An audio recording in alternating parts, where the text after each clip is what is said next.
Қайырлы күн достар, мен арнама қош келдіңіздер. Бүгін мен сіздерге ешқандай миксерсіз жасалатын осындай керемет осы жылы хит болған Орео пирогының рецептімен бөліскім келіп тұр. Видеода көріп тұрғандарыңыздай үлпілдек, нәзік, керемет балғын рецепт. Міндетті түрде жасап көріңіздер. Дәмі деген ауызда ериді.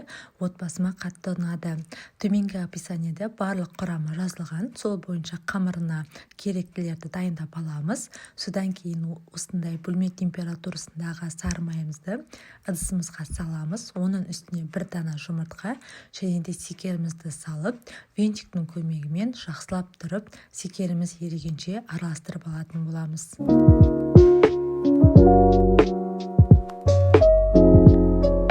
Оның үстіне қопсытқыш, яғни разликительді және де какаомызды қосамыз.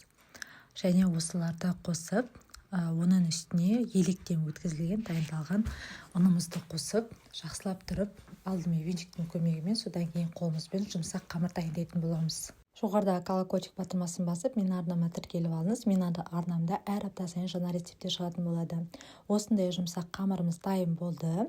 Енді осы қамырымызды формамызға орналастырамыз. Әртүрлі формаға осы рецептпен орналастыруға болады. 23, 24 немесе 26-ға дейін барады. Осылай жақсылап тұрып жайып алатын боламыз. Орналастырып алдық. Енді астыңғы бөлігі көтеріліп кетпес үшін осындай шанышқының вилканың көмегімен тесіп шығатын боламыз. Міне біздің пирогтың қамыры дайын болды. Ал енді осы қамырымызды қоя тұрып, салмасын дайындайтын боламыз. Салмасында да төменгі описаниеда барлығы жазылған, сол бойынша дайындап аламыз. Міне 20% қаймақ, оның үстіне 3 дана жұмыртқа, секер және де 2 ас қасық кукурузный крахмал. Міндетті түрде кукурузный крахмал, ол өзінің массасын сақтап тұруға көмектеседі. Және де қаймақ, егер дүкеннің қаймағы болатын болса, алдымен суын төгіп алыңыздар, сосын барып қолдана берсеңіздер болады.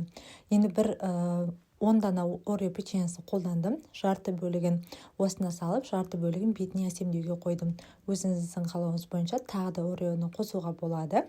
Мен осы барлық Ореоны қосып алып жартысын, содан кейін жақсылап венчиктің көмегімен араластырамыз да. Енді біз оның қамырымыздың үстіне осы массамызды құятын боламыз.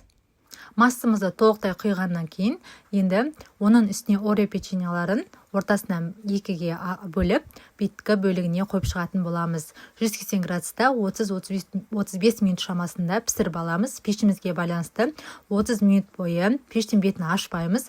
30 минуттан кейін зубочистка көмегімен қарауға болады.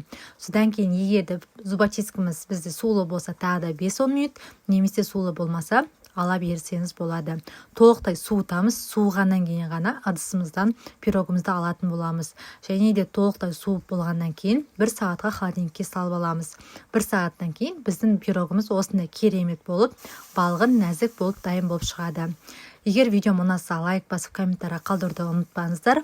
Қазақ тілді дәмді тағамдармен бөлісетін каналдар көп болсын десеңіз, өзіңіздің үлесіңізді қосып, лайк пен комментария қалдыруды ұмытпаңыздар.